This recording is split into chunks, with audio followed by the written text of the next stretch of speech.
At this moment, before we let our speakers speak, we like to get the audience in. And if we can have one of our folks helping, one of the officials, please grab the microphone to whoever puts his hand up. We do want you to ask a quick question. What would you want to hear about the legal, the policies as it concerns intellectual property, as it concerns innovation, as it concerns manufacturing, as it concerns inventions, any of the legal aspect of it? Our dear Liz is here. She's an attorney and has an idea about some of these legal issues. But please, if there is anything, just listening to this topic and framing it in light of how do we awaken our sleeping giants. All right, if there is something there this topic reminds me of this and I would like to hear about this.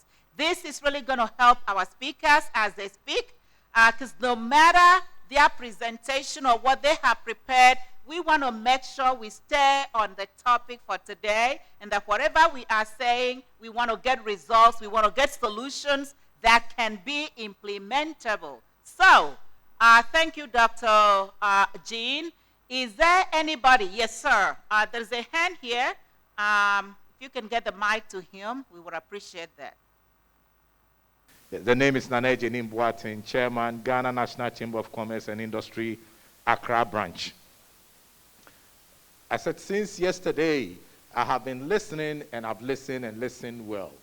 And looking at the theme, awakening the African sleeping giant in the implementation of AfTA. And the key word in there that strikes me, and that has been the major challenge after all our talk shows, is implementation. And not just implementation, our term is at the implementation gap. Our ability to identify the implementation gaps and work on it is what will turn this continent around. I'm saying so because I've had 20 years experience working within the sub-region. Ghana, Gambia, Senegal, as an entrepreneur, Mauritania, and I know the terrain very well. What our leaders need to know is good laws, good regulations, policies does not necessarily convert into good governance or give us the results that we want.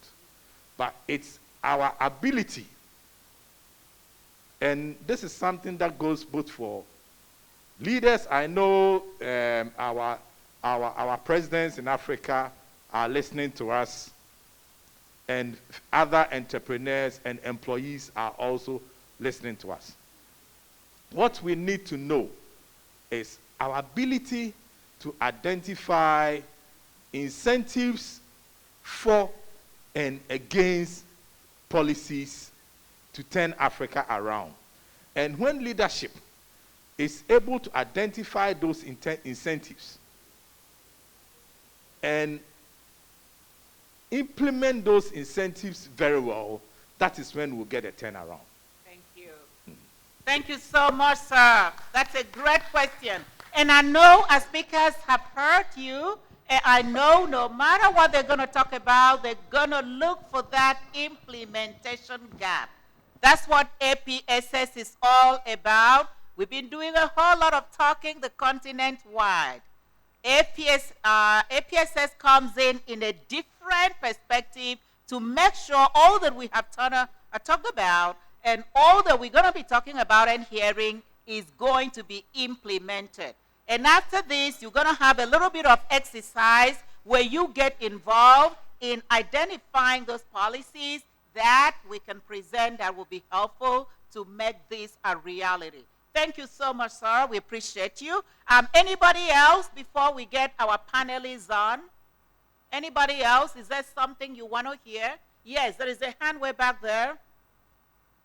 And if you can keep it under 1 minute, it will be appreciated.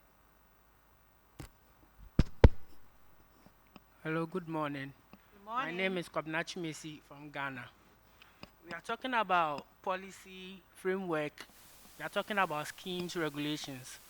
I've had the opportunity to be part of formation of some regulations, and I've realized that the people at the bottom of the pyramid who are normally affected by these regulations are left out when it comes to these formulations. So the issue here is how to get them involved, because they are the ones being affected by the regulations.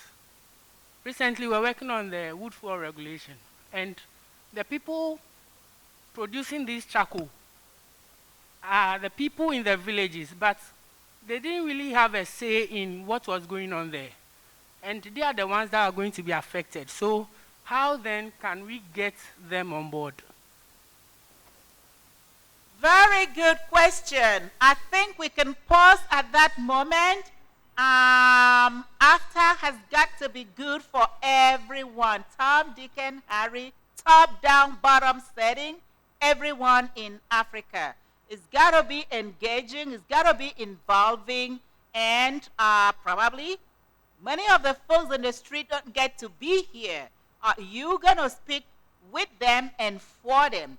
Our technical team, our media team, they're also doing some interviewing to find out from folks on the street, from folks owning businesses and all that, how AfCFTA can be implemented in a way that benefits them. So, thank you very much. Our panelists have heard you.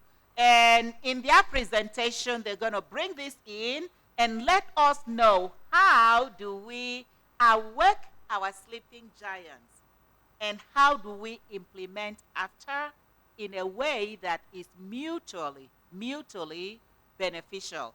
At this moment, I'm going to step aside and I'm going to have my moderator, she will begin to call on the panelists.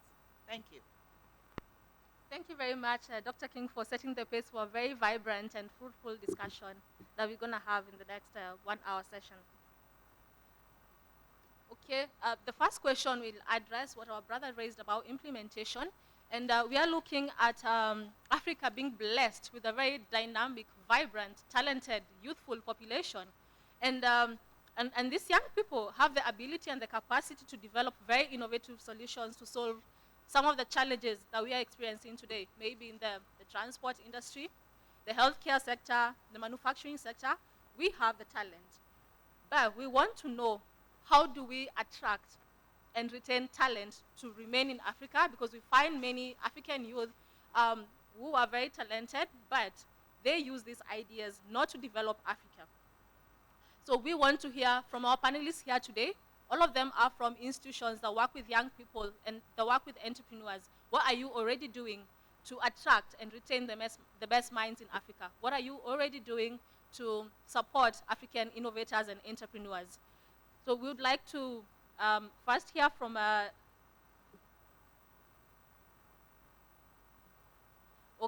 we would like to first hear from Sarah, the director and founding president of IP Network in Ghana. Sarah is joining us online.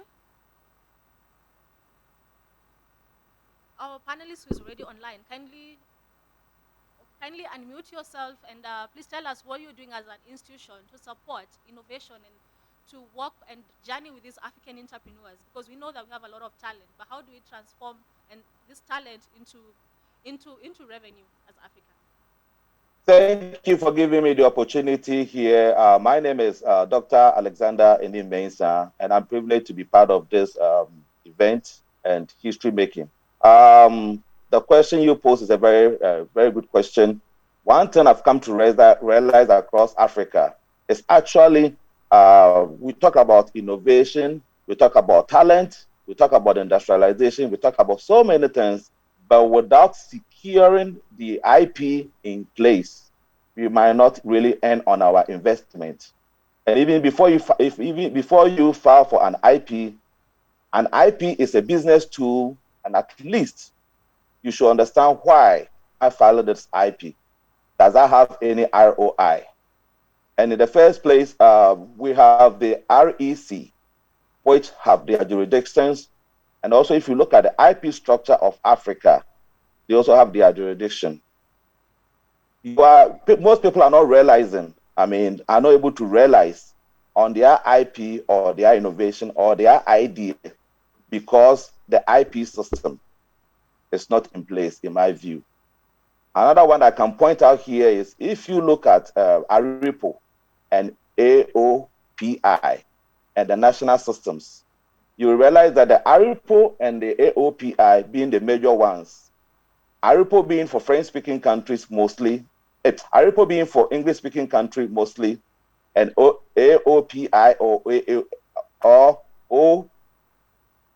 OAPI mostly for the French-speaking country, you will realize that they have some differences, which if you want to cover your idea, the whole of Africa is going to take you a lot of money. And also we have national systems, which is practiced in Nigeria, South Africa, and I think Sudan. The reason why we are not realizing some of these is because people are not able to really realize the benefit from their IP in the sense that infringement is a commonplace in Africa. When you come out with an idea from an IP standpoint, it's a business tool supposed to give the owner of the IP a temporary what? A temporary monopoly for a number of years. A temporary monopoly means that that person can only be the person able to manufacture, able to produce, able to sell, able to import. But when you look at the current scenario in Africa, it doesn't actually promote that very well, because for you to pursue someone who's infringing you means that you have to find the person and take the person to court where the person is. Until, in my view, that we're able to pursue infringers of innovative properties, people with talent might not realize some of the gains, hence it might not drive innovation. Because if you come out with an idea that you are not going to be the only person who is going to have the temporary monopoly for that short time, then it might not drive you to be able to do more. And what I'm talking about mostly applies when it comes to patent. And when it comes to patent, there are 4 different kinds of patent. You have the utility patent, which is use, something which can be used, the word utility, something which of use. Like if I come out with an engine, and if I'm supposed to file the patent, and I'm supposed to file in ARIPO, which is going to cost me 37,000, going to file in AOPI, which is going to cost me about 35,000 to get a patent. And then if I'm supposed to file in case I'm in the national system, that's also going to cost me money. Then that itself is a barrier for people to be able to file. I did a comparison of the cost to own a patent globally. South Africa is about 5,200 to own a patent for the life of the patent. ARIPO, which about 18 countries in Africa, English speaking, are involved, it takes about 37,000, as I mentioned. And if I talk about AOPI, which is for French-speaking countries, which is about 17 countries, that's about 35,000. And if you come out with an idea or an invention, which you don't have the money, and even the people to file for you, it's a problem. And to point out here, there are different types of patents. There's a strong patent and there's a weak patent. Even to find the person to drive the patent for you, to be able to come out with a strong patent, you need a patent strategist. So the knowledge, the information, the people, the structure, the support, the ecosystem, I would say the existence is limited. So in my view, it's not driving the innovation and the implementation that we want. If you know that if I file this idea, I'm going to get money, and I'm going to be the only person exclusively to produce it, then I'll be happy that I will put in all my all to create a conducive environment, whilst the policy also support it, and then the current existing structures support that. So it's a good thing we've gotten together today. In my view, I'm thinking AU should do very well to harmonize the existing IP systems to be able to help Africans and then Africa to get over the hump. I also mentioned about, when we talk about intellectual property, I just wanted to sound this to us that it contains copyright, trade secret, trademark, service mark, sometimes trade dress, and then we have the patent. And the patent, there are 4 types. I know that the knowledge in Africa, when it comes to this IP space, is limited. And our first step is education. And once people really understand it, they can take it upon themselves to run with it. At I2I Mega Hub, in 2019, we did a quick look at the innovation and technology hubs across Africa and realized that when you match all the innovation technology hub on an innovation value chain, there were gaps, meaning that if I'm from A, I'm supposed to go to B, but there's no B, there's a C. If I'm supposed to go to F, like it's not in sequence, there are missing gaps. And if you know 5 forces analysis, and if you know value chain analysis and value chain management, you understand what I'm talking about. So until we fix the IP, which cut across trade, which cut across everything, I'm thinking that it might not drive innovation very well. Until those innovations are protected, it will not drive manufacturing. Because even if when you come to manufacturing, the manufacturing processes, all of us are producing cocoa, but there could be 10 ways of producing cocoa. And those 10 ways of producing cocoa comes with different processes which can be protected by what? Innovation. And as to sustain those manufacturing processes, the value add in there, the value add here doesn't always mean that pick raw product and convert it to finished goods. Value add means that you can pick any product, existing product or a new product, and once you're able to do something to it, to a final stage, and customers are willing to pay for the difference and more, that is value addition. Value addition is a cost reduction processes. And that's where you see value engineering and value analysis. Those things, I've looked at it.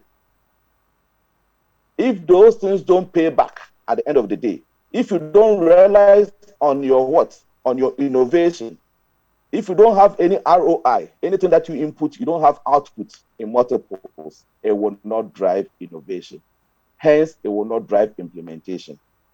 At I2I, what we've done is we've decided to take ideas, screen for the viable ideas, and drive them to commercialization using our in-house structured stage gate innovative process and management. And it's not out there, it's still being developed, and we are trying to turn it into an app such a way that all Africans can have the chance to use. It has economics built in it. If you design stuff and you over-design stuff, it's always going to what? Shoot you in the leg such a way that you might not have your ROI in place. I think someone has signaled me. I need to kind of wrap up, and as the questions becomes available, I'll go ahead to talk about more of the things that we are trying to do. But for your information, we are building a big facility, 5 of them across Africa, North, South, East, and West, and Central, known as the African Innovation Mall, which is going to have, is going to be one of the largest in the world, which we are planning to build the first one in West Africa, Ghana, which is going to get most of the people in the diaspora, which have been here for Dr. 20 Mensah, years in the US. unfortunately, you have to wrap up now. Okay, thank you. Thank you very much for, that very, very enlightening conversation. Dr. Mensah, you brought very pertinent issues that, yes, we want to register our intellectual property, but it's too expensive for the average entrepreneur, right? It's so time-consuming. We don't know the processes, so we have a problem. And when you talked about even some of our African cultural expressions, like the dresses that we have, the very nice fabric that we are wearing today, how do we prevent it from being taken over without us getting value from the trademarks or from any traditional knowledge that we have. For instance, Africa, we have a lot of traditional medicines. So how do we ensure that these medicines are not taken up by multinational companies without our consent? In my country, for instance, we have a Swahili phrase that we like very much, the phrase Hakuna Matata. But guess what? The phrase is actually a trademark of Disney. And my people from the Swahili community did not get any value from any trade activities that came out of the phrase. So how do we ensure that our culture is not inappropriated, because we can actually take advantage of what we have, our culture, our language, our heritage, to generate trade value from it. But this happens because we do not have, or rather, we have inadequate policy and legal framework. So I'm going to call upon our next speaker to also tell us what you think, what you think, how, or rather, how can we improve this policy and legal framework that we already have to ensure that we benefit from our innovation, intellectual property, as well as our culture.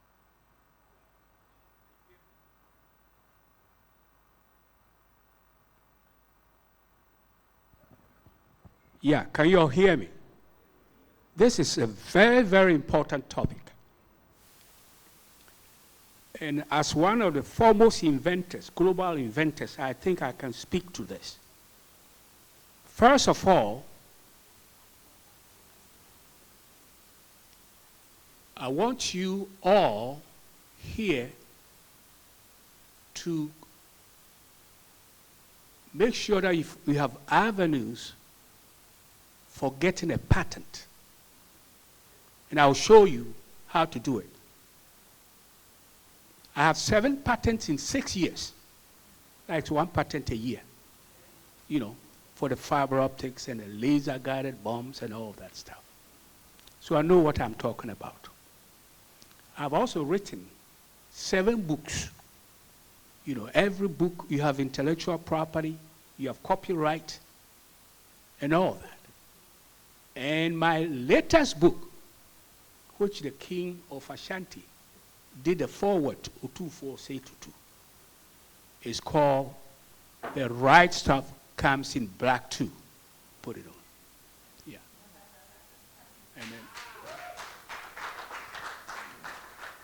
And as you see, this is very, very important. And I want you all to repeat after me. The right stuff. The right stuff. The right stuff. The right stuff comes in black too. I am black. I am the right stuff. I can do anything that any white person can do. I am black. I am from Africa. I can do anything that any white person can do. The right stuff comes in black too. And I am black, and I can do anything that any white person can do. So help me God. Never forget that. Never forget that. I did this because that is the title of my book. The right stuff comes in black too. But instead of putting it on the shelf, I have it there. As you see, your key moderator putting it up there, saying the right stuff. Say the right stuff. The right stuff comes in black too. I had to do that because everything we see, people think only the white person did it. Everything we see an airplane, oh, the white person do it. See an MRI machine in the hospital, you see a computer, they think it's only a white person can do it. But you are looking at a person who created a technology for you to send pictures on your cell phone worldwide. You are looking at him. And he's not white. He's black just like you. He happens to be from Ghana. But I'm not limited by what I've been told in my schools, growing up and all of that. I'm limited by what I think I can do. So I want you all to think yourself that you can do anything that any person, whether Chinese, Indian, white, whatever they've done, you can do it. Because in 1985, when they were having problems in moving the technology of laser fiber optics from the laboratory scale to industry. They call MIT, and MIT sent me to Corning Glassworks. You know, some problem they've been trying to solve for 15 years. It took me 1 year to solve it, to move it from the lab to industry. That's why I wrote the book, because I know that what a white person can do, I can do it too. And as I'll show you, I'll show you a couple of things. Where to go to file your patent, where to go to apply for intellectual property rights. I'll show you all that. You just Google, go there, you sign it under your name, and if you're patenting even something that's in print, you put it all there. You don't have to finish it at once. You can come back later. Continue. It may take you a month or two. You pay what, $300? You know, not like $15,000 and all that stuff. That means if you don't know how to do it, that's how much it costs you. You pay that, and you have USPTO, United States Patent Office. You have the number under your name. As you saw, they'll play a video here. You see I have about 25 patents, both pending. When they say pending, that means USPTO has it, already granted. So give yourself a clap. You are the right stuff. And this is important. I'll stop here, but remember, you are the right stuff. That's very, very important. You got to believe in yourself to be able to do it. Never think that you cannot do it. Thank you.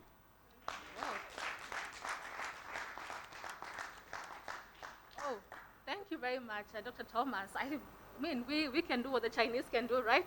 Yes. So we don't need to have all our products labeled Yes. made in China. We can make the same products. Thank you very much once again for reminding us of that very important message. Okay, so I'm going to go to our next speaker who is online. There is Professor Brahim, the Moroccan School of Engineering Sciences. Professor, you in the academia line, and we would like to understand what is the role of academia as we look at research that is oriented towards enabling a policy framework, and especially within the realm of the ACFTA. So what role does academia and research institutions play in all of this? Because, for instance, we're looking at ACFTA bringing a free trade area, yet we know that our trademarks are jurisdictional. They cannot be recognized in another country. So what role does research have to do in improving this situation? Welcome, Prof. Okay, hello everybody. Do you hear me? Yes, we can hear you. Okay, perfect. At first, I will thanks all guys, all persons that who prepared this great event. Yes, Africa is a giant, and we should recap all these persons, all these resources to develop our countries. So many thanks for your question, which is very interesting. But first, I will go to Professor Thomas Mansa. Only one remarks.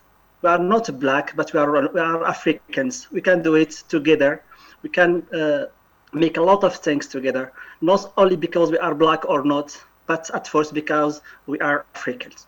So in relation with your question, and I will explain quickly what I do with my colleagues, my teams in Morocco. Certainly in Africa, in general in Africa, we have a lot of persons with excellence profile in research, innovations, and I made a lot of persons in a lot of competition of innovation over all the world, in Switzerland, in Turkey, in Russia. And I see how the importance of what can we do together. There are no difference between African peoples and the other Occidental ones. So we can do a lot of things. Academia, what I do with my teams. So at first, and with very interesting things, we should understand what is the difference between us and the others, and how can we develop our ideas. How can we implement these ideas? So innovation is not given for everyone. So for persons who did research, it's very easy to transform her ideas from laboratories to a very special things. And it's very interesting in our countries. There are no relations between industry and laboratories. Each one works in a very specific place. There are this exchange of expertise, and they cannot communicate this knowledge. So at first we should make this relation between industrial sectors and universities and also laboratories. What I did and what I do actually with my students, we try to organize a lot of things, a lot of competition of innovation in my laboratories with students, with professors, and invite industrial outside of my university to come see what can we do together. And this day I work personally with my laboratories with the Chinese society on how can we implement really smart meters of waters and the electricity, and how can we implement the solution really in the real world, not only a patent or the IP, and I can write a document and let it in the office of patents. So we should transform our ideas in a real things, not only theory words, but we must implement that really in the reality. The first things. The second things, discussion with students. And what we do this day, it's like a brainstorming. We should say to our students, you are the best, and we can do a lot of things together. We should only give them a confidence, give them the possibility to innovate and to see the world in another way. That's what we should with our young students in our laboratories and our schools of engineering. A lot of projects that we developed in the laboratory. We participate with these projects in a lot of competition of innovations. It's come from students, because students is into the problematic of our society, and he can understand quickly the problem, the real problem. So we should only listen this reaction and try to write these things and make what I said, accompaniment. We must accompany our students to develop this ideas and write it like a patent. Why not? And not only a IP products, but we should, like a director of laboratories, go to the industry, go to a lot of persons and knock the doors. Can we work together? Can we develop solutions for our countries, for our continent, if it's possible? This is what I do with my students, and in this day, I'm looking for another ways. I'm looking not only for research only, but I'm going to do development. And I try to contact a lot of societies in Morocco. I ask him, can we explain us your problematic or technical problems? If you have a technical problems, you can solve it. Give us these problems, and we can solve it in our laboratory and make this exchange of expertise. You have a technical problem. It's not necessary to go to German or to French or to another country to look for a technical solution. We can do that. Only give us this possibility, and we can work together without asking other countries to give us a solution which can be developed in our countries. Wow, thank you very much, Professor Brahim, again emphasizing the very important role of academic and research institutions in creating an enabling policy and legal framework for innovation and for intellectual property.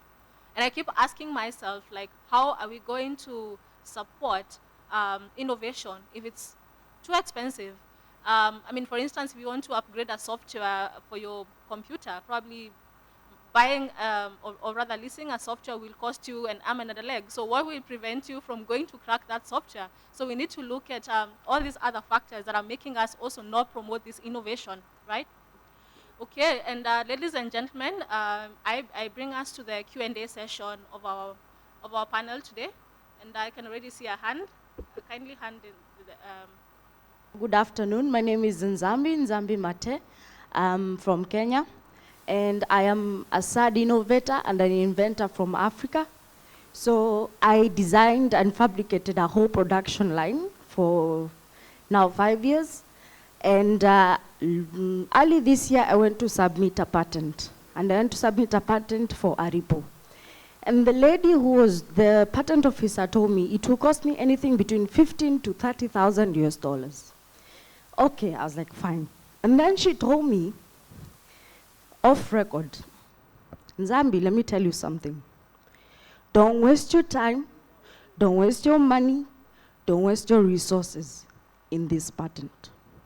The best patent you can ever have in Africa is market share. Go increase your market share. Use the money you would have used in submitting this patent to increase your sales, to increase your market share. That is the only way in Africa you can protect yourself. I was like, fine.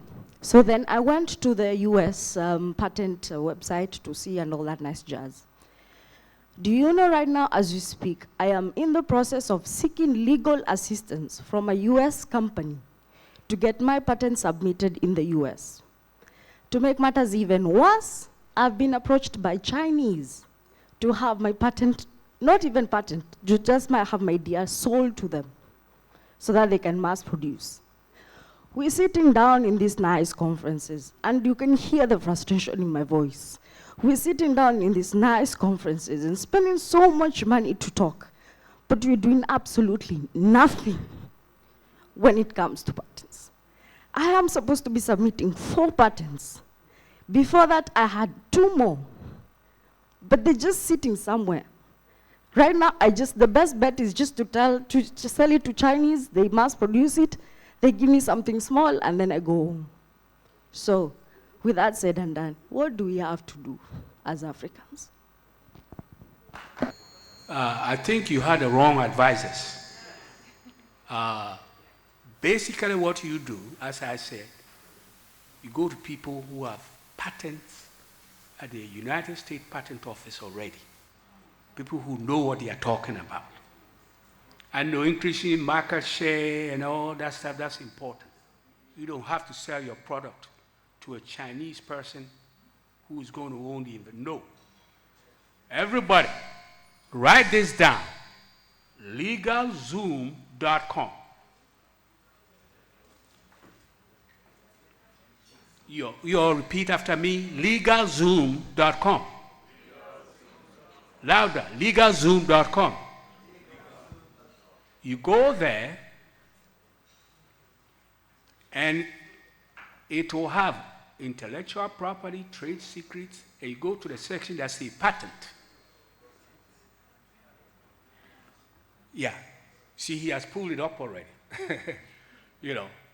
So make sure that you go there, and it allows you to sign in.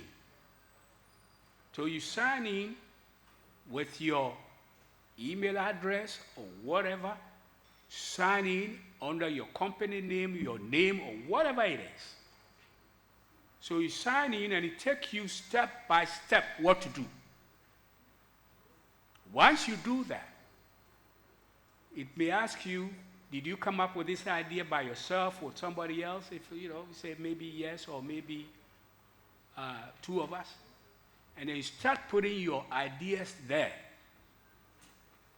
Nobody can go into that thing under your name without you. So you put all your ideas, you put all the lady that just spoke, your nice patterns that I saw, beautiful patterns, you have pictures of all that, put it there. Once you put it there, you don't even have to finish everything in one sitting. It may take you even 4 weeks, 3 weeks. But every day come back and make sure you are refining it and all that. And once you finish, it may finally cost you maybe $300 to $600. Not $30. As I said, if you don't know the right people, go waste your money, your energy, and all that, and somebody take it away from you. And I'm saying this because I have 35 patents. Whoa. 7 of which was in 7 patents in 6 years. So, so when they say globally, Dr. Mensah is one of the great minds of the 21st century. based on this patent. So you can apply for yours there without costing you, wasting your money, a lot of money. That's very, if you didn't learn anything from this conference, this is very important to you. Very important. This is so important. This is a practical, implementable opportunities that we are talking about in this conference. The lady, very passionate, he was basically crying, all right? Thank you, Dr. Jenny, for sort of patting her at the back. I know she's going back with something. Legal Zoom. Again, I live in the U.S. as well. There are places you can go and you get the same thing for so expensive, right? But the same thing, you can go somewhere else and just get it for peanuts. You just got to know. And conferences like these help you. APSS is coming alongside you to make sure what you've been struggling to do forever, you are able to do it as quickly and as simply as possible, more in collaboration. We do have somebody online who wants to contribute to this, and the name of the person? This should be Dr. Anim Mensah. Yeah, sure. And, I'm involved over uncountable patents. If Dr. you search Anim, for you're my not name, audible. Patent Guru, and I also have an IP law and policy specialization. And I wanted to talk to this. You know, what the lady is saying is true, and what Dr. Mensah is also saying is true. All depends on where you stand. When you go online, the $300 or $400 that we are talking about, that is only provisional patent. That provisional patent is up to 12 months. If you don't continue with the actual patent, that becomes public knowledge and you lose your patent. That provisional knowledge, that provisional patent is just to save you space for 12 months to be able to apply for the right patent. The actual patent, which is called the non-provisional patent, is what is going to cost the 37,000. On top, patent is a patent based on the claims. And patent is a patent because of the strength.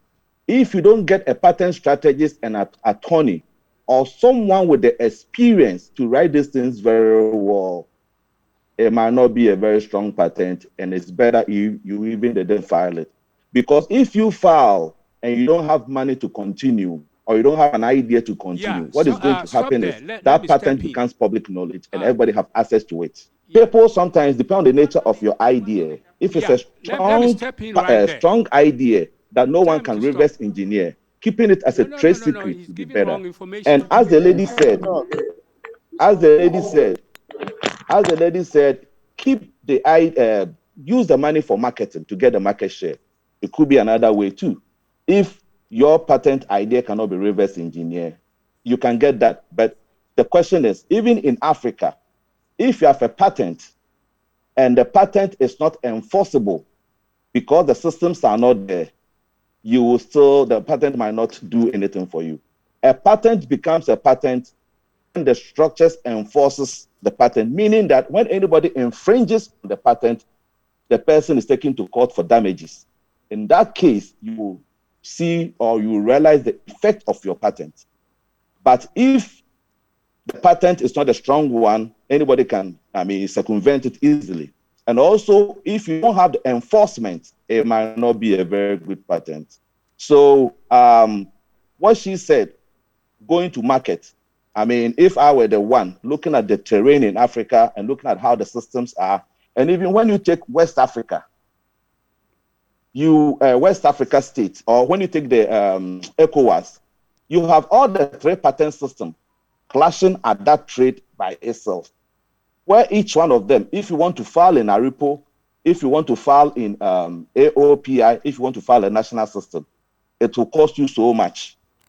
Another thing is patents have jurisdiction, meaning that you can be in Africa where you are, and someone can be in the US and file a patent to cover your area. Most of the patents that I have so many areas in Africa or so many places in the world that is covering those areas.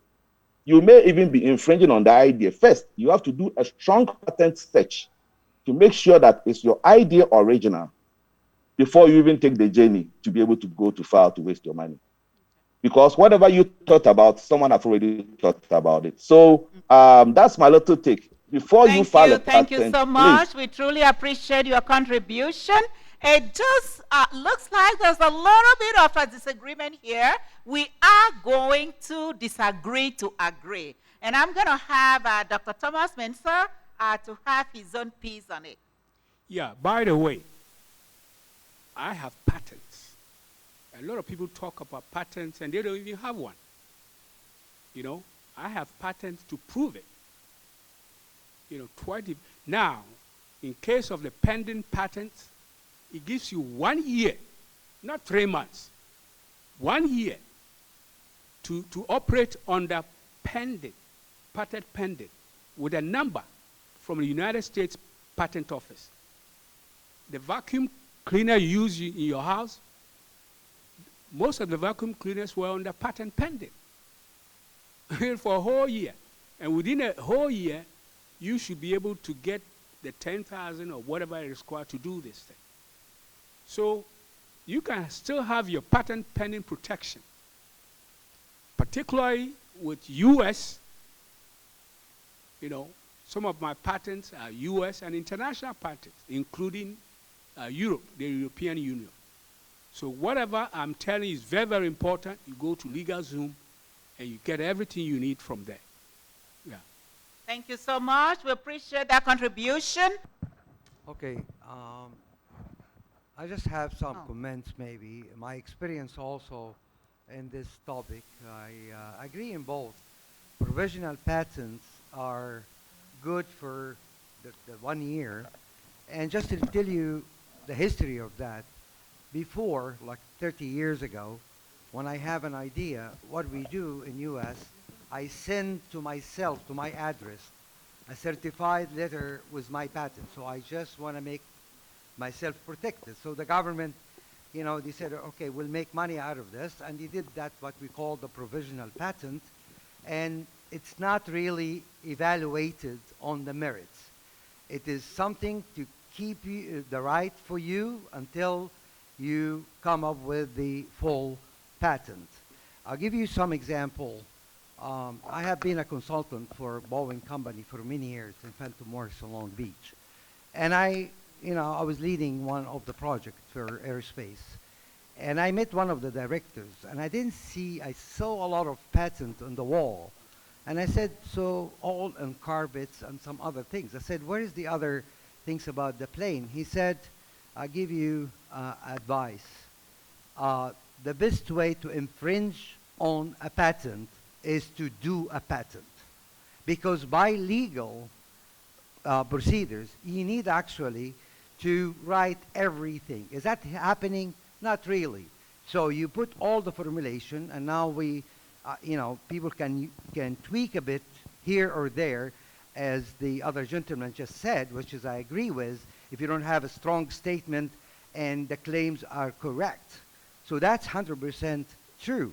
I would just correct, I have high respect to also our speaker here who made all the motivation and energy in the room, but I would just add one thing. The provisional patent, as I said, is going to be good enough for the first part of your work, but still you have a trade secrets. And the trade secrets, this is like company like Boeing is doing, and this is really happening. And for the last 100 years, most of their valuable designs are not patented. They are trade secrets. And I have myself a trade secret for product called Encymore, well known. It has 11 chemicals. Some of them are nano ceramic, nano silica, but nobody can do the composition. So it is very difficult. I did not patent it. I'm not giving that as advice, but I'm just saying myself, I am doing it. It's working. But again, you need to have a strong patent. You have to have the right claims. You have to have some experience to do that, but does not mean you cannot do it. You still can do it. So my advice, again, is do it yourself as a provisional patent. You don't have to go, I'm sorry, to Zoom, LegalZoom. I can do it. I can teach you here in 1 hour how you do a provisional patent for $100. You don't need to pay $300 for a provisional patent. And I'm volunteering, and I can do it, as I said, in the lunch. break, I can apply for this young girl provisional patent, and you pay directly to the government $100. Thank you. That is awesome. Can we give him a big hand of applause? All right, this is what we're talking about. You can't miss out on APSS because we get some practical solution. I'm talking about it on the spot. Sir, we're going to need your name and contact information, and we're going to take you up on that so you can help us out. At this moment, I believe we have a few more hands, but otherwise, we're going to do something. There are different ways to, we have at least three, focuses, kind of areas. A little bit of a disagreement here, a little bit of upgrading on that, and all those. We want to hear from you. And remember, the session is not only about patent and copyright. We haven't differentiated between those. Oh, okay. All right. We're going to have the speaker in a minute. But after he speaks, we'd like you. I'm going to call on Dr. Jenny to come help us out here as well. We're going to get table by table. We're going to do a little bit of discussion on this, on any of those topics. We're going to hear your own solutions. And after, so you can discuss 5 minutes. I think we still have a little bit of time here. After you have that discussion, and then you write out what you think. Please, no longer bullet point, a 1 word or 2, but each table is going to be doing the discussion, you coming up with the topic for this session in light of a theme, all right? In light of a theme. How do we wake up our sleeping giants? What are the policy framework that will help out with the IP, that will help us with the invention, that will encourage innovation, all right? We're going to do that in a minute, Dr. Jenny. I'm going to need you in a few short minutes. But at this moment, our speaker online, would you please go right ahead, sir? Okay, hello. Do you hear me? So I will go directly to the intervention of the leaders. So I have only one remarks. You are not. You are so different with others. If you have time to try to invent and to try to look for solutions, you are not ordinary women. You are very special ones. That's very interesting. You have 5, 2 trees. That's very interesting. So at first, like I said with Alexander, you should try to look for a very strong ideas. At first, you should write and protect your idea locally in your country. That's very, very interesting. This is the first step. And why? Because if the idea is developed and communicates with others, so you're not yours. There are other persons like they are waiting only for ideas, and they can't keep all ideas and develop it in another countries. So at first, you should protect your ideas locally in your countries. The second things, go and in the moment you must thinking about collaboration with other industrial persons who can have a confidence in your knowledge and your ideas. You should work with these teams. We cannot develop our ideas individually. If the idea is very important, correct, and you must go to industrialization. Industrialization, you cannot do it alone. So you should look for another entity that can collaborate with you in your ideas. This is very interesting. And don't say that I try to go to protect my ideas in the USA or other countries. You should try in your countries. Should try to your countries, and after you can go address in French, in USA, and another countries. First, strong ideas, protect it locally. Try to look for collaboration with industrial, because you should develop not only one prototype, but you should develop a series of your solution. And in this way, you should have industrial as well. Thank you so much. Thank you so much. That's wonderful. We appreciate it. Right now, we're going to get you to roll up your sleeves, okay? Because you're going to get to work, all right? I'm going to bring in Dr. Jenny, and she will set the stage for us. Dr. Jenny. Thank you very much. Yes, indeed, we are here to bring solutions. So now on this topic, we pick up three major themes. So we're going to count, we're going to make three groups, right? If we say you're group 1, group 2, group 3, and then we go like that until we group ourselves. You remain where you are because we need to observe protocol. Now, when it comes to the topic for group 1, we want you to think about the legal framework that we need at national level, regional level, and continental level as far as a patent is concerned. Because we don't have anything that is harmonized. In the medical field, we battle every time as far as patent is concerned. But we've got some models from other African countries. South Africa is one of them. So let's think one solution, not a problem, but a solution as far as the legal framework is concerned. Number 2, for those who have already patent, let them give us one point on what they need for their patent to be registered or for them to acquire their patent. What are the solution or the problem? First of all, if they can think of what are the challenges they're facing. But again, they should also think what is the solution. And number 3, it's about the commercialization of the patents. They've explained that, yes, we have to be as well practical here. Africa, yes, is developing, is arising, but we can't also work on ourselves if we don't want to collaborate with the US, a big market. That is a reality. It's the rule of the game. We have to make it. But how do we do that to make sure that it's equitable, it's on the fair lens? So that also will be the question or the topic for group 3. Thank you. Okay, thank you so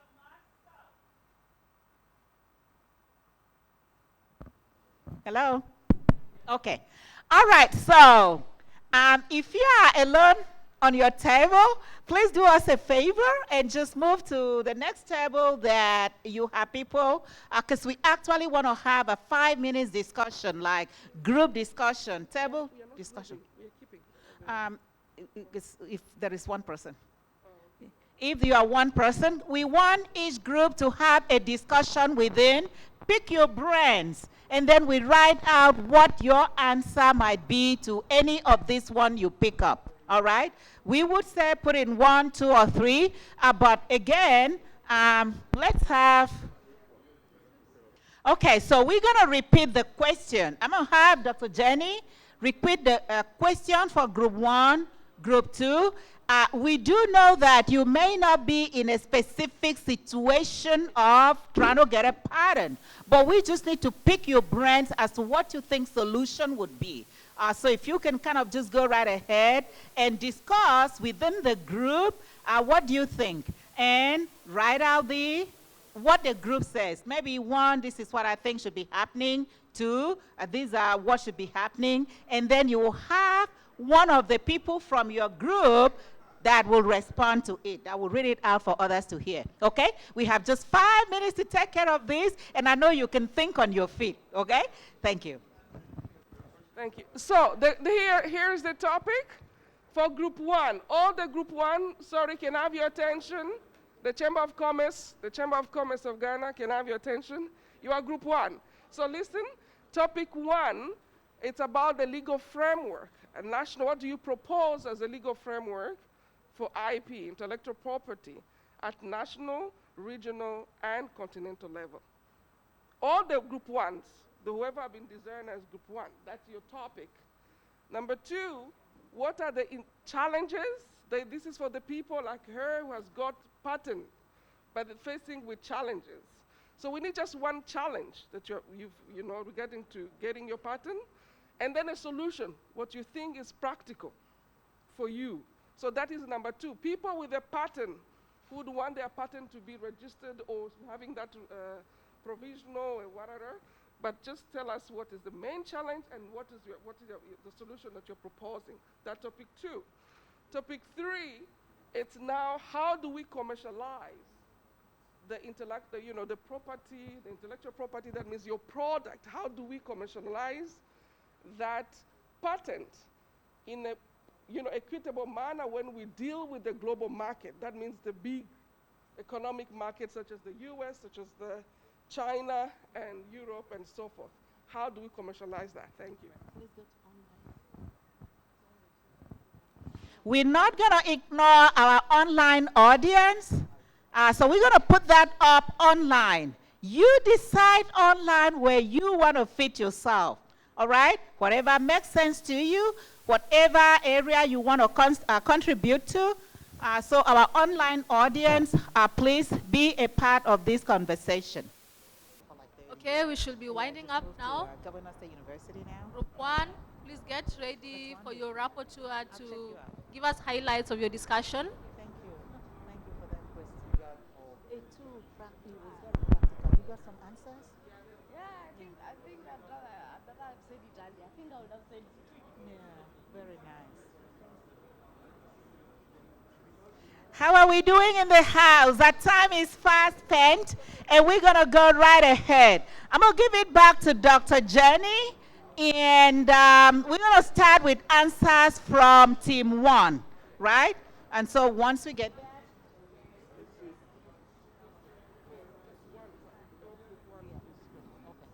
Not long story. No. Okay.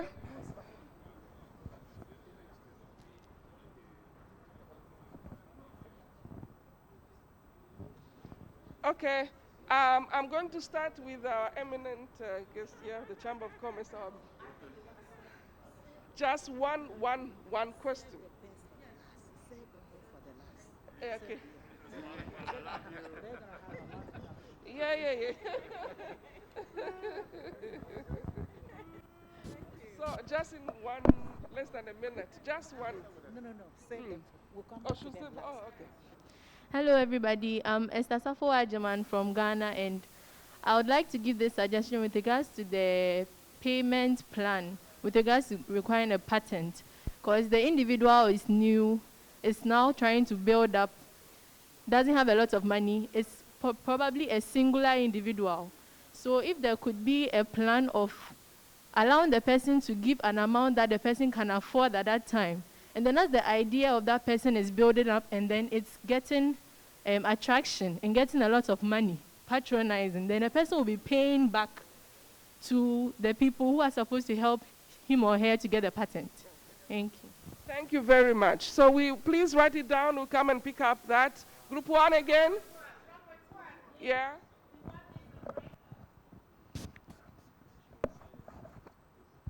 Yeah, what we have here is that we have 4 points that we put in him.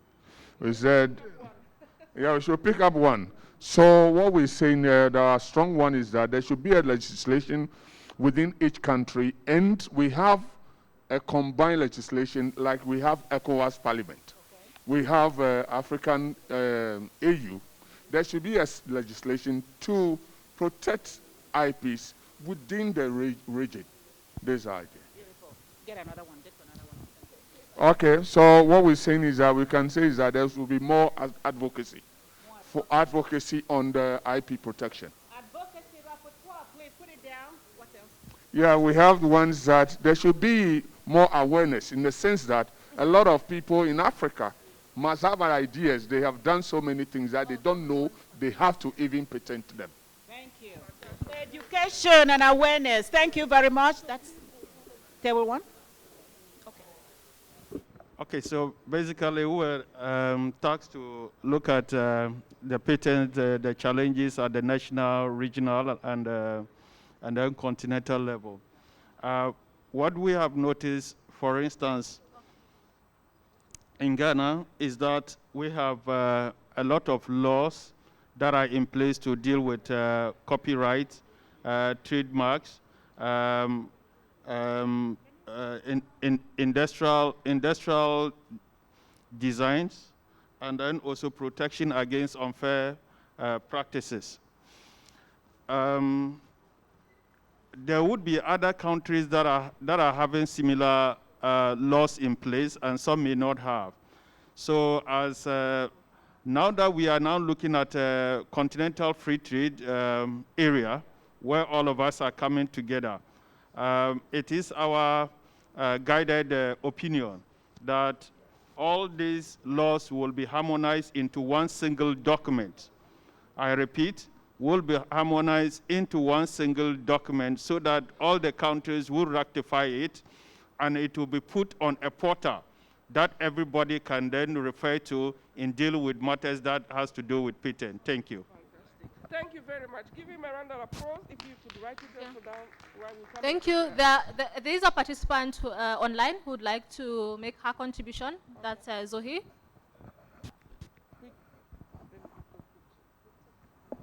Please unmute him or her. Kindly, if you're online and you've raised your hand, kindly unmute and have the floor. Coming online, group 1, then we're going to start group 2 with you. Thank you. Okay. So while we are waiting for the group with group 2. Oh, the Chamber of Commerce. Yeah. Sorry. The Chamber of Commerce, you're also group 1. Your contribution, just one. Thank you, ma'am. We put down quite a few number of points, though. We'll just go through them quickly and emphasize on one. Yes, yes. Our first point is harmonization. To harmonize it within national, regional, and continental, considering AfTA. Also, there needs to be an enforcing arm, possibly within AfTA or within the AU, that will help protect the intellectual property of entrepreneurs. Also, we need to draw from our indigenous, local norms, customs, and traditions should be woven in favor of the unlettered. And here our emphasis is on wordless format to make it easy for our brothers and sisters who have so much ideas but are not that lettered to be able to go through the intellectual property process. And our emphasis is on the wordless format. Very necessary. Thank you. All right, let's give them a big hand. We'll come and collect that. And I'm sure that's what the Chamber of Commerce will be willing to educate us on. Thank you so much. All right, group 2? Yeah. All right, if you can make it snappy, we'll appreciate that. Okay, I have 3 points, and all related to education. Since I am from educational background, the first thing you need to make some similar programs like in US and Europe, where the university has a partnership with the inventor, either professor or the student. And at that point, the university, through the Chamber of Commerce and others, they pay actually the full amount of the patent. And the young inventor or the professor will have some share. So they negotiate, the university. So in this case, we leave the inventor for the innovation. Focus on innovation. We pay the money. We give part of it is legal, protected by the university and the institution. So that should be also something that you can recommend. The second thing, since I'm talking about education, you need to put in your curriculum, you know, the ethics and infringing on patents and stuff to be something since the childhood that people, you know, the new generation have that respect to the behavior of giving the right to others. And the third thing, I would highly recommend to AA, the African Private Sector Summit next time or so, to have something parallel to it, like a workshop or training. And that's what I was saying, coaching. If I volunteer to coach, or that gentleman, he has some patent thing, then we have a small group where that person has a screen and teach the people how to do it. So we look at the issues that really want to do and make that not just talking. Let's just do something, execution. Absolutely. All right, give him a big hand. Are we talking about practical solutions? So workshop, APSS, we are noting that. and we'll move to that section. Table 2. Before we move to table 2, we have 2 participants online who would like to contribute to this discussion. Are they ready online? Yes. If they're not ready, we can take the house and then have them ready, so we can boom, boom, boom. Our time is fast spent. Thank you, sir. They're ready. They're actually ready. So thank you. They're actually ready. Just give me one quick moment. Somebody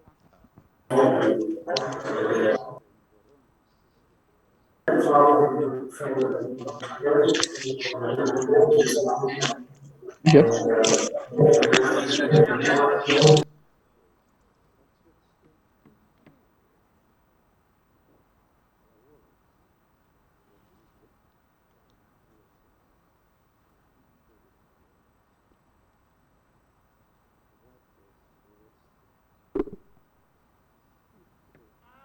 We can move ahead. Please be ready. Technically, please go ahead, sir. Well, thank you. The points that we raised to some extent has been somewhat raised earlier. And we've seen it actually, we've witnessed it earlier in the presentation, and that is the number one challenge is the lack of knowledge, the lack of information that people who work so hard actually in producing something innovative and new do not know how to protect actually their creation. And so that is number one. But that would require a certain level of policy affirmation. In a sense, the policy has to go with the planning, the policy has to go with the policy design to sort of both encourage the innovators, but also to protect their creation. And finally, I think we need also to look at the implementation part, and there we may see some weaknesses in the legal system. Thank you. Thank you so much. That's what we're talking about, practical solutions. Thank you, sir. Table 2. Yes. 32nd table 2. Who is table 2 again? Here. All right. Just one. Go ahead. All right, my name is Benjamin. We are looking at the challenges on an IP, but we had 3 points. So we'll be and we look at the long process of it. In fact, if you want to protect your IDA, and then you have to go through all these processes before it is being secured for you. In fact, it becomes very challenging for the person who has the IDA. So that one too, we are looking at how it can be, the number of years that is being put on it can be reduced in order to secure the ideas that we have. And we also look at the fees that is involved. We consider it being too high on us. In fact, if you are an entrepreneur who is being starting, and then you are to go and pay this amount in order to protect your IDA, in fact, we think it is very challenging for us.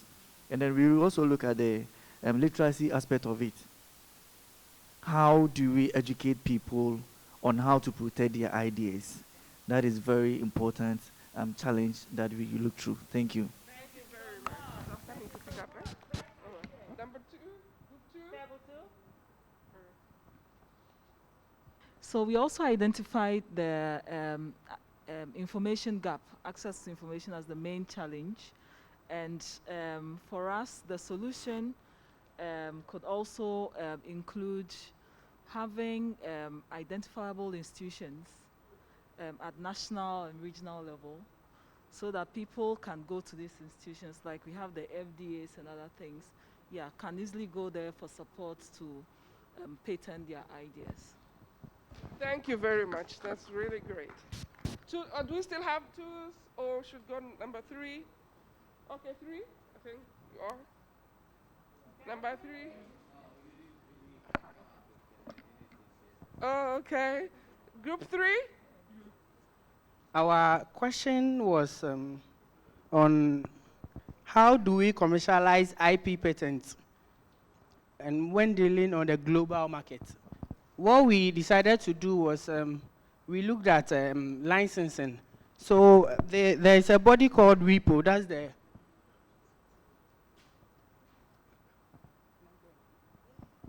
WIPO. So this global body that goes into licensing of intellectual properties, and they have some standards that these measures that you are trying to, or services or goods that you are trying to produce should meet. So if your intellectual property or whatever it is meets these standards, then you get this global licensing. And there is another group that helps with global reach. So this group can also be, and they are the Global Licensing Incorporation. So once WIPO has given you that license to your intellectual property, then the Global Licensing Incorporation will give you that reach that you need. So if it's this number of countries that you want your intellectual property to get to, then this other body will help you to reach that. So we looked into licensing. Thank you very much. Okay, so if we do not have more, there's somebody online? Yes, we have 3 online participants. We have Zuhair, Joy, and Alexandra. Please, if you're, we can start with Zuhair. My elders, sorry, were you able to? I'm ready. Online participants. Yes, Joy, please Okay. go ahead. Hello?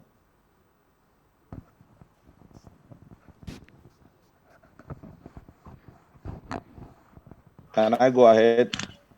Yes, Alexander, and after me, Almi. Okay. I'll make a clarification here before I come in with my suggestion. I mean, I've heard people saying patenting their idea. In the patent world, you cannot patent an idea. An idea is an abstract. You have to reduce the idea into something practicable. So that's one thing you have to know, that an idea cannot be patented unless it's reduced to practice before you can patent it. Other than that, you'll be wasting your money. From what I'm hearing, people are also confusing an intellectual property with a patent. A patent is part of an intellectual property. I'm just going to explain some things and then I'll come with my suggestion. Number one, when you talk about intellectual property, number one is trade secret. Number two is trademark or service mark or trade dress. Number three is copyright. And number four is the patent. The patent, there are 4 types of patents. Number one is the well-known one that we all talk about. It's known as the utility patent. That's, I've made a machine and I want to patent the machine. And the machine is a functional object. Number two, we have a plant patent. That's a special plant, like a tree. Number three, we have a design patent. And that design patent is like you have a car, which is a functional object, which you are looking at how the car is designed, and that's a design patent. And the number four is a utility model patent or a petty patent. So that's the clarification. That is a petty patent, and that's normally done in Europe, in the manufacturing industry, and especially China. I've seen it somehow, I think, under AOPI, and I wanted to make this clarification that an IP is the main one, and on the IP are the rest. So don't confuse a patent with an IP. Sometimes you getting into the business, you might need a trademark for your symbols. You might need a copyright for your material.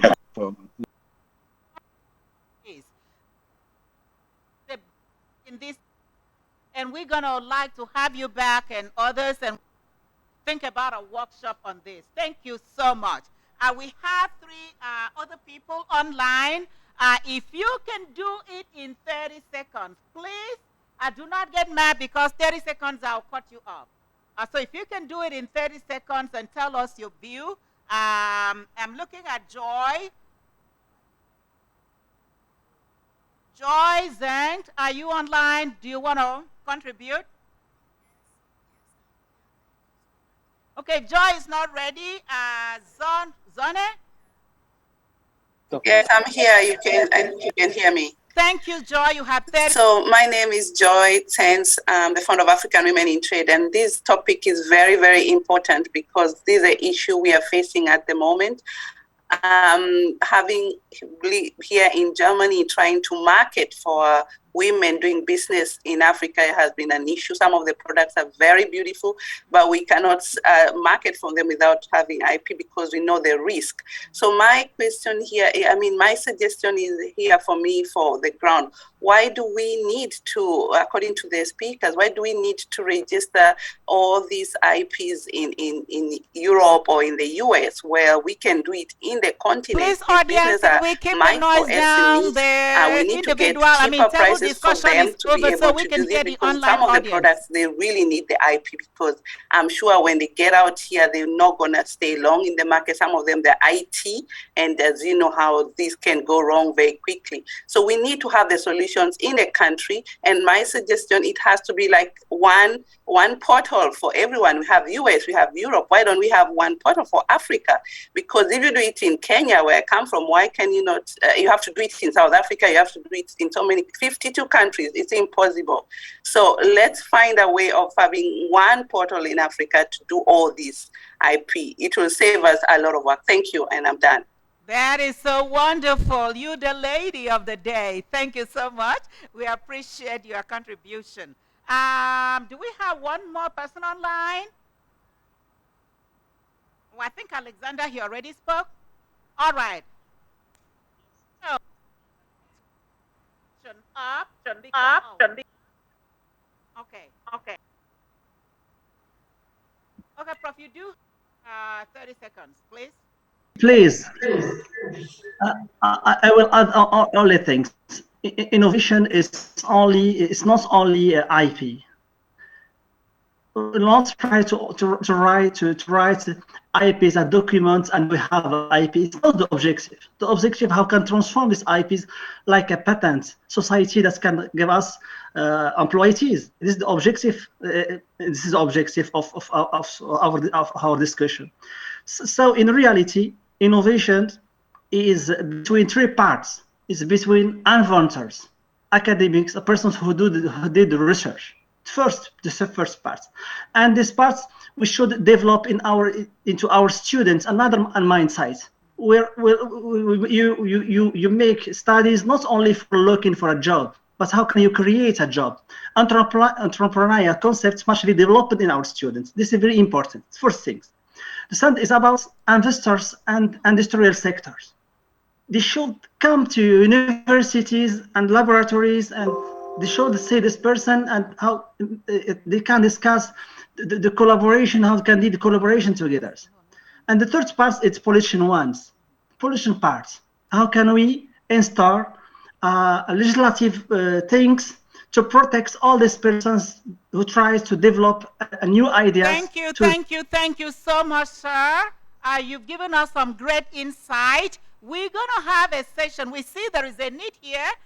We need to be doing a session where we can have more time and basically just focusing on this one topic.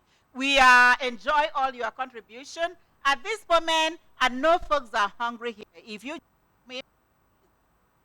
okay, it's time to get ready to go to lunch. But right before we do that, I'm going to ask Dr. Sam for a 1 minute, would say summary. What did you hear? With the audience participation, sir, what did you hear? And after that, we will have Dr. Mensah here wrap it up for us for another 1 minute, and we'll be ready to go to lunch. I'll have Mr. Ben come up and tell us what we are doing at lunch. Please go ahead, Dr. Sam. Thank you very much. I think what I'm hearing is there is a hunger on this continent for patents, for us coming up with our own ideas. What I want to also just add from my side of the story is we are setting up a university in South Africa, a University of Technology, Science and Technology, that will just look at how we can get students to create what we need in society, from from apps to anything that's needed. That's the gist of how this university will be run. In other words, if you're not thinking of manufacturing, if you're not thinking of innovation, if you're not thinking of invention, you have no place there. But that's where we're going. And there, did you hear that? All of this, if we are not adding value, if we're not producing and being encouraged to produce, because once we produce it, we can be protected to make money from it by patenting it or getting a copyright or whatever the issue is. Thank you so much, Dr. Sam. You did well. You had your ears open. Okay? Dr. Mensah, we're going to be able to wrap this up. I know you have some final things that you need to point out. Yes. You can do that in 1 minute. We would appreciate it. Well, what I'm talking about is what will awaken the giant in Africa. You know, they cite things like patents and intellectual. I've given you directions as to how to get it going. But what does it take to awaken the giant in Africa? First of all, top technology experts like Bill Gates, they plan and execute, let's say former Microsoft, right? Like Apple computer founder Steve Jobs, they plan and execute. They don't ask anybody, oh, should I form an Apple computer? No. God has given them the talent to go ahead and do, make it happen. That's what I'm calling it. Make it happen. Did you hear that? Make it happen. Be innovative. Be creative. Yes, yes. For example, I wasn't asked, but I designed the bullet train, the fast train for DRC, DR Congo. They didn't ask me, but I thought that's what's needed to awaken the giant in Africa. Therefore, my people are in DR Congo, with the president, Tshisekedi, presented my design of the bullet train, and it's called Lumumba Express. Okay. So all of you say Lumumba. Lumumba. Lumumba. Lumumba Express. And that's TGV Lumumba, the high-speed train from Lumumba, going from Kinshasa all the way to the border. So that's very important. That's how you awaken the giant in Africa. That's how you do it. Yes, that's what I'm talking about. Let's awake the giant. Thank you, sir. That's very important. All of you here, you should do the same thing. Don't wait to be told. Don't wait to be told. Okay? Serious. You know, when they say, oh, Dr. Mensah is the great minds of the 21st century, that's a responsibility. That means I got to support and push for the awakening of the giant in Africa. AfCFTA and the Africa Union 2063 agenda, as I'm discussing with President Tshisekedi of DR Congo, should be supported by these bullet trains across Africa. Because, you know, you cannot just take the ship and put it in the port. The gap is actually going from the port to the inland. Because the roads are bad. You put something on the road, going from here to Burkina, it may spoil if that's fruits. If that's fish, it may spoil. You know? And so we got to put these proposals that will transform Africa in place, where we are using bullet trains and we are using fast airplanes. The airplanes will have cold storage. So if I put my fish and stuff in it, it will get to their destination. Thank you, sir. We're going to have to end here. We see, please, let's give him, as a matter of fact, can we give a standing ovation to all of you? Participants, Dr. Mensah, we appreciate you.